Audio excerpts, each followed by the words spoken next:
Please be aware that this podcast contains details of child poverty and death. This week, we welcome back Neil Morland, who listeners might remember from last season's episode about the influence of Andrew Tate. Neil's a geography teacher at Chipping Campden School, but today he's here to talk to us about a charity started called Project 3580. In 2010, Neil was visiting the Kissytown Refugee Camp in Sierra Leone. During his visit, he met a 9-year-old girl, Aminata, who had struggled into school despite having malaria. Sadly, she became gravely ill during the school day and eventually died in Neil's arms. This tragic experience prompted Neil to start Project 3580, a charity dedicated to improving the chances of residents in the refugee camp where Aminata died. Welcome back, Neil. Thank you. Hello. So tell us a little bit more about what conditions were like in Kissytown when you visited in 2010. When I visited in 28 was the first time I went, and then 2010 was when I met the girl. But when I first went, it wasn't long after the war. So the camp's got about 10,000 people in, and you've all probably seen the comic relief videos of celebrity going into. It's like that, but it was 10 times worse. So there were the buildings were, many of them were bombed and burnt out and whatever. A lot of poverty, and a bunch of sort of very impoverished kids who just wanted to go to school. And we met Aminata in the school that she was going to, the school that had no roof, a bit of a blackboard, and a teacher struggling to teach. So that's where it all began. Really, that experience was what prompted me to sort of try and make a difference.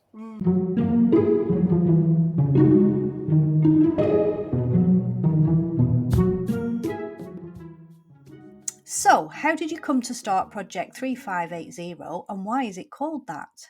So on that trip in 2010, I met a guy at the camp who he's a preacher, but he's also an ex-international footballer, so he's quite an amazing character. Wow. He's called Dennis Afote, and he's a big Ghanaian man, but he was brought to Sierra Leone to be a footballer anyway.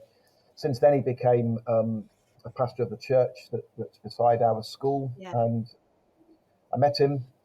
He's an incredible bloke, and he basically said, any chance you can build me a school, but not in quite so many words. So on that trip, he showed me around the whole camp, and I went to a very small clinic just beside where our school now is, and on the wall was a piece of sugar paper. On the sugar paper was a sort of graph, and the graph showed all the children that had died on the camp during that period. It was all the 0 to 5s.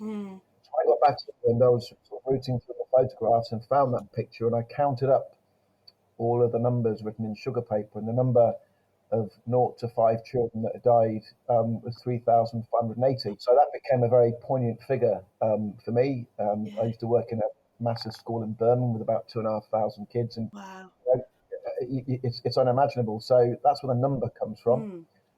And so we use that number as it's always a very good talking point. People always ask what the number is, and that's where the number comes from. So it's a very poignant number. So obviously that's such a huge number. What were your aims for the charity when you started up? Like what did that number kind of mean to you, and what did you need to change? The number's horrendous, and we're not actually a charity. We're a project at the minute. We're desperately trying to get charity status, but we'll get there soon, hopefully. But what it meant for me was, being a teacher and a human, children just don't die, and not young kids, and not young kids who are just happen to be born in the wrong place. So I was asked on that trip by Dennis to do two things. Could I help them try and build a school, and could I also try and help them get well?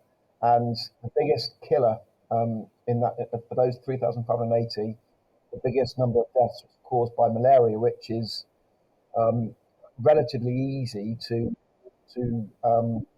reduce the number. So we went on a bit of a fact-finding mission, and we ended up raising about £20,000 in quite a short amount of time, and we ended up buying 3,580 mosquito nets, one for each family on the camp, and more.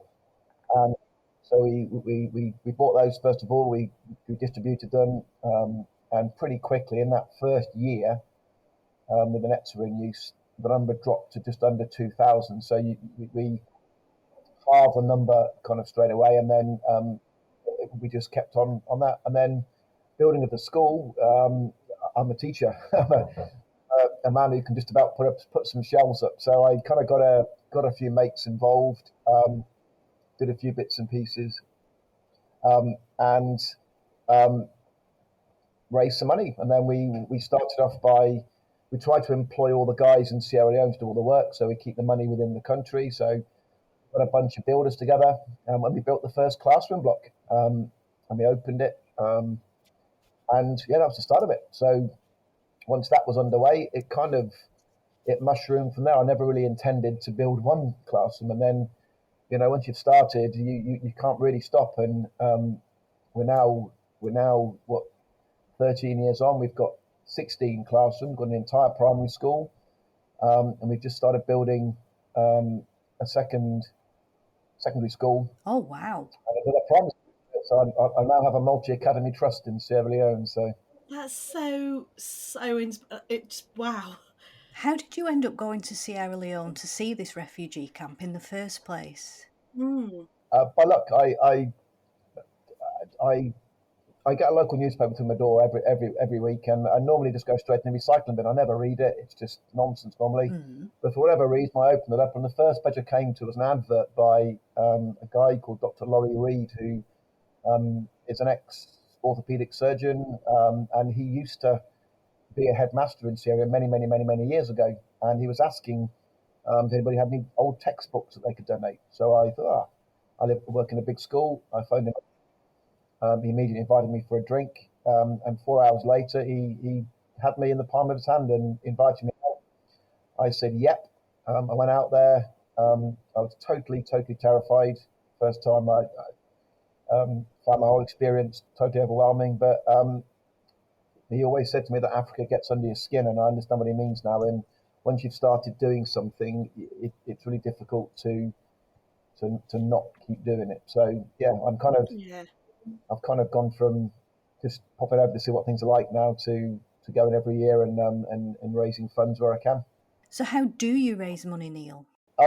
We do all sorts of bits and pieces. We've done, obviously being a school teacher, I'm very lucky that I've always had very supportive head teachers. So they've been gracious enough to give us non-uniform days. We've done various challenges. We did the Everest challenge, where we climbed the height of Everest in stairs in 24 hours. Wow. Everything and anything. We beg, borrow, we steal. We donate. I've had people. I mean, in terms of the accident, two of the families have asked in terms of donations and things for it all to go to the project. So it touches a lot of people, and we're incredibly grateful that people are kind and want to do that. Just to explain to listeners, Neil is referring to a tragic car accident in which 3 of his students were killed. So you take students over to help with your work. How do they react to the conditions in Sierra Leone, and what kind of experience is it for them? It's been a real eye-opener. I've taken students from my first school in Birmingham and students from other schools that have also contributed. And I think down to a person, they've all responded incredibly well. I think the legacy of it is that we're taking students who don't necessarily know the privilege they have, and suddenly turn up in a very very different culture, being the minority. And I think many of them are still friends today and still keep in touch. And I actually took a guy called John with me at Easter, who was a student of mine many years ago, who's now married and brought his wife. So it stays with people. And I think many of them will probably say, if you ask them, that they've learned about humility, and they've learned about just the value of things. And I took my daughter's 18, and she's been with me twice now. And on both occasions, when I've said to her, what are you going to take from the trip? And she just said to me on both occasions, Dad, I really don't want to go home. And from an 18-year-old who, let's face it, lives in privilege and it's never for anything, and is educated, for her to say that she finds being in one of the poorest parts of the planet, some of the poorest folks on the planet, are more appealing than some of the societal traits we have over here, I think is incredibly powerful that she's learning. You know, maybe we can learn something from what it's like to have nothing and how you deal with people rather than to have everything and be take. And I think most kids that I've taken have responded very positively and have made lifelong friends. You know, they made friends over there. They made, you know, with the onset of emails and things, people are in touch all the time. So it's been incredibly powerful, and I think it's a real eye opener to some of our kids that there is a different side to the world, and the world isn't quite so, you know, one-sided and our view of the world, and it's been incredibly powerful. And how did the students react to kind of, because obviously the teens in Sierra Leone, the children in Sierra Leone, they have such a kind of passion for education, it's really driving them. And I think there's not many people in the UK who have that. They see education and school as a chore, not a privilege. Do you think it changes people's relationship with education? Do you think kind of people are inspired by their drive, if you see Yeah, what I mean? yeah, I think so. I mean, we have a student, a very very special lad called Desmond, and Desmond was a lad I met when he was 8 years old, and he was a really really poor lad, and horrendous backstory that I won't go into now. But he was brought to me and by the head teacher, and I was told he was the most the cleverest kid in the school, and could we help him? So as a charity, we've helped him all the way through school. He eventually got to university. He's now in his fourth year at university. The government sponsors him, and he's about to become an electrical engineer. And we have a hashtag, which is hashtag Be Like Desmond. And I use that in my classroom a lot. And when kids are moaning and grumbling about do we have to, I say, whoa, whoa, whoa, whoa. What would Desmond do? Oh yeah, just on with it, sir. So in terms of how I use that in the classroom, Be Like Desmond.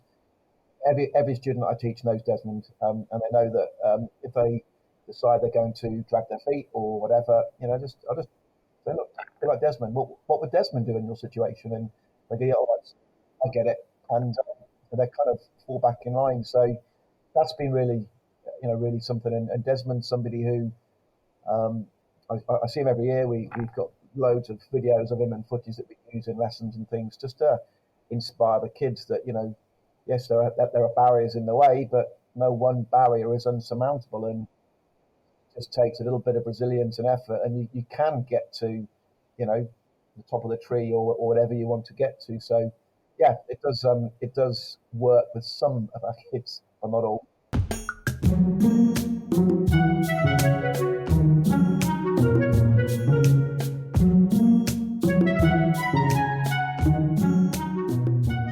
Can I just ask another question?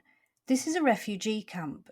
Is it turning into a permanent settlement, or are there plans afoot to move everybody somewhere else? No, so when the war happened, the United Nations built the refugee camp. So it has a massive runway that goes to the middle, where they put things in, and literally, when the war ended, the UN just disappeared, and that was it, and left them there. They're too frightened to go back. So when the war ended, the guys who were the rebels, nobody really knew who they were. They were a ragtag bunch, and they just kind of melded back into society. So a lot of them are too frightened to go back to their villages. It's become permanent. So there's now getting on to sort of 15,000 people on the camp, and in just some of the worst conditions that you can describe to somebody. When you say some of the worst conditions you can imagine, what does that mean? So for me, I've seen all the comic relief stuff, and I've been horrified by that. But having seen this, it is an awful lot worse. So, for example, there was minimal sanitation. So a lot of the buildings on the camp have got no toilet, so they obviously go wherever. There was some clean water, but not enough clean water for everybody. So they're taking water out of rivers and things. It's obviously dangerous. There's no waste collection, so there is waste everywhere. There's no electricity, so people live by candlelight. They live by firelight.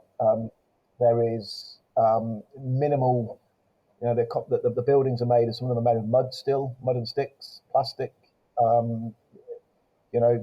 There's 7 or 8 people crammed into a sort of 12-foot by 12-foot box, corrugated iron, and sadly, in those conditions, it's just rife with disease. So that people are genuinely seriously ill all the time, and they don't have enough food. So I've never witnessed before. I've seen it on Comic Relief. I've never witnessed with my own eyes somebody who is malnourished, and you have children that just have maybe a bowl of rice if they're lucky, and they're really, really, really hungry. And sadly, one of the things that we've had to find ourselves doing is to raise money to buy bags of rice and to feed the kids, because they and the cost of living, of course, here is bad, but there it's just off the scale. So again, I can give you the basics, but unless you truly go and see it, it's almost impossible to get your head around. And in amongst all of that, you have kids who just desperately, and if you ask any child, what's the thing you most want in the world, and any child in Sierra Leone will tell you 2 things. I say, firstly, I want a book, and secondly, I want to go to school. If you ask anybody in my class, and what do you most want in the world, it'll be the latest iPhone, it'll be whatever, and there lies a dichotomy between the privilege and the non-privilege.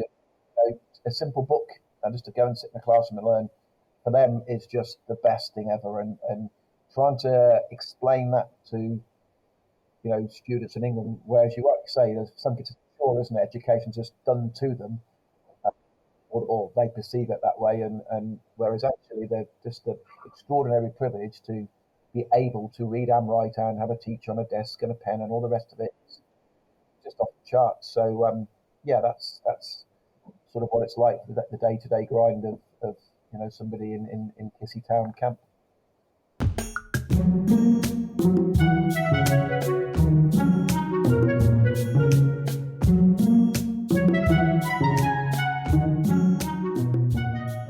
So what makes Project 3580 different to kind of other bigger charities? Obviously you have the kind of personal touch, but what else sets you apart from the rest? I think probably one of our unique selling points. The project's run by me. I do it in whatever time I've got. Any travel expenses we pay for ourselves, so we take nothing out of the pot for expenses. Every single penny that goes through our books, if you like, gets spent on the ground doing what it's meant to do and what we asked for it to do. So if you raise money to buy rice, we buy rice. If you raise money to buy, we just made 50 new desks for our new classrooms, and we've asked for money for that. I can show you the desks. And there is no, we obviously pay for the workmanship and the cost of building it, but we don't take any expenses ourselves. So that's something we're proud of. And when we do get full charity status, one of my central things is that we won't do that unless somebody happens to gift me money to go and travel. Fair enough, but if there's a donation, then there's no way we'll use that for expenses. We will always use that as long as we're around to do good on the ground. So Neil, what can people do to get involved with Project 3580? I suppose the main thing is to get in touch and spread the word. We're on Instagram, or I'm on Instagram, at Project 3580, which we use to update people. For people to get in touch and get involved. I'm a teacher. It's a brilliant vehicle for schools to get involved in terms of, educating young people, in terms of diversity and the world as a whole.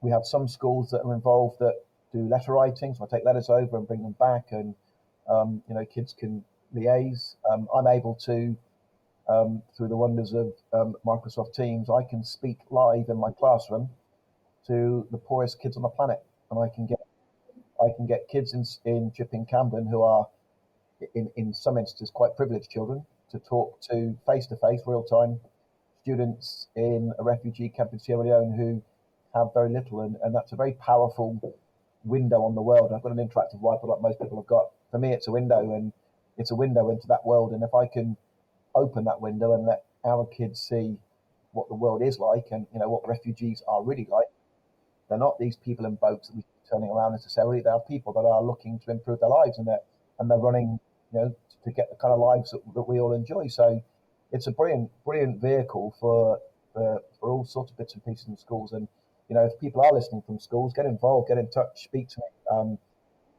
I always take people out with me every year. I don't mind who it is. If you're interested in coming and want to get involved, then just get in touch. And obviously donations are very, very, very, very kindly accepted. And in the current climate, money is very difficult to raise. So, but yeah, so the first instant is check it out. Go onto YouTube, go onto Instagram, and see what we're about, and see some of the things that we get up to and do.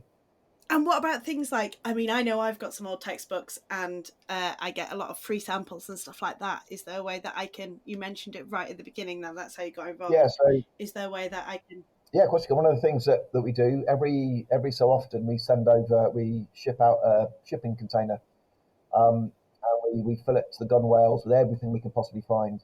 The only issue with that is it's quite expensive. It's about, give or take, £10,000 to get a shipping container out to Sierra Leone and through all the customs and things.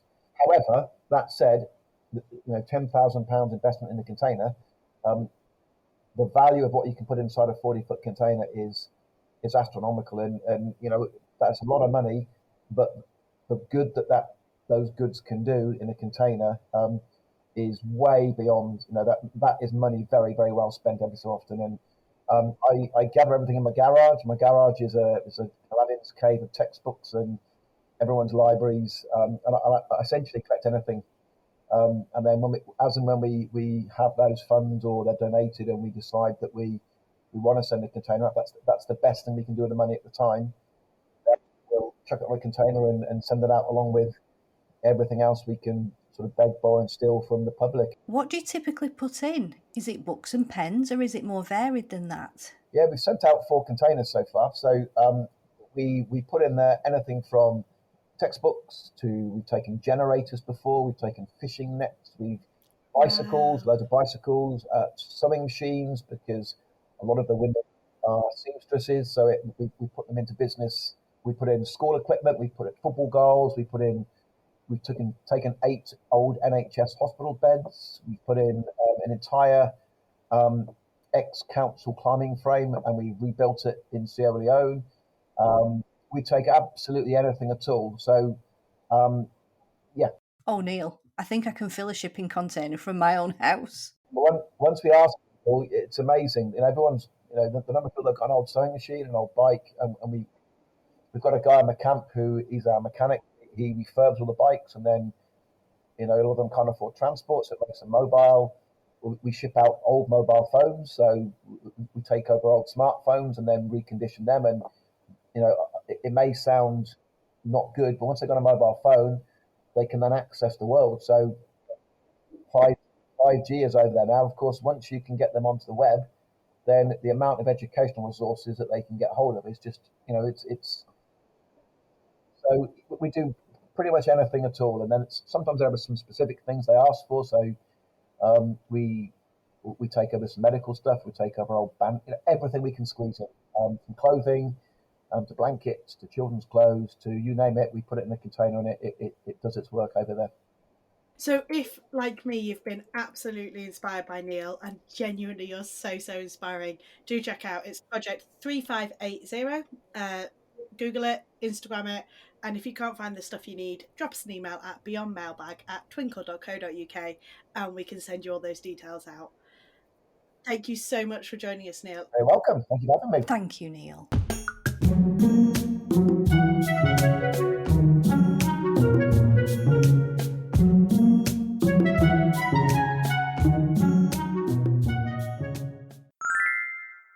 We like to finish with 2 stars and a wish, but 1 star and a wish normally.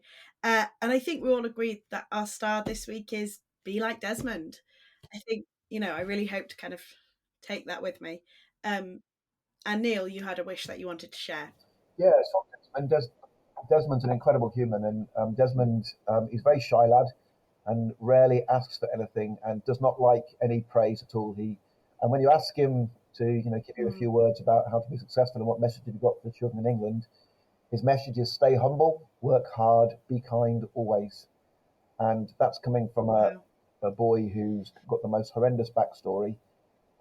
He's had a little bit of help along the way, but he does just that. He stays humble, he works hard, he's kind always. And I think if that was ingrained in more of our culture, I think maybe Absolutely. You'd perhaps get a slightly more friendly world and community. Absolutely. Yeah, absolutely. And I think that's the perfect note to end this podcast on. Thank you so much for being with us.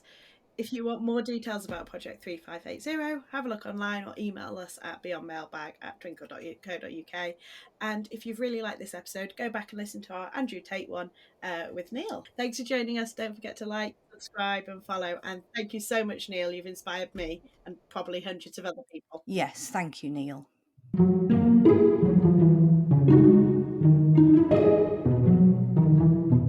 This podcast is proudly produced by Beyond.